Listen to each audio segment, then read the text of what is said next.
నేను ఏ రోజు కూడా పార్టీ తల వంచుకునే పని చేయనన్నా. ఇలా పార్టీ కోసం పనిచేస్తాం మేమందరం కూడా. ప్రతి భారతీయ జనతా పార్టీ కార్యకర్త జై శ్రీరామ్, భారత్ మాతాకి జై అని నేను భారతీయ జనతా పార్టీ కార్యకర్తలని చెప్పి తలెత్తుకొని సగర్వంగా తలెత్తుకునే విధంగా పనిచేస్తుంది తప్ప పార్టీకి తల వంచే పని చేయనన్నా.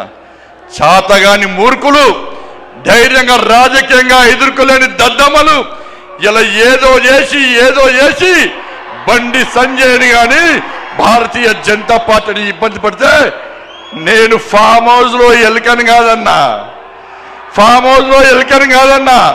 నేను నా అయ్య పేరు చెప్పి రాజకీయాలు రాలేదన్నా, నా తాత పేరు చెప్పి రాజకీయాలు రాలేదన్నా, ఏదో జెండా పెట్టి అంటే రాలేదన్నా.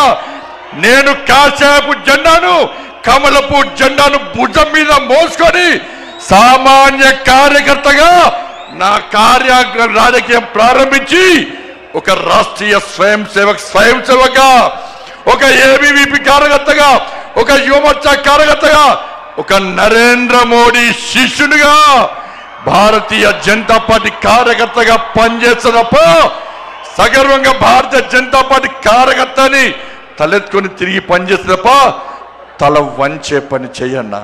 నన్ను నమ్మండి అన్నా, తప్పుడు ప్రచారం నమ్మకండి అన్నా. మా ఎంబడి ఉండండి, ఇక వదిలిపెట్టే ప్రసక్తే లేదు.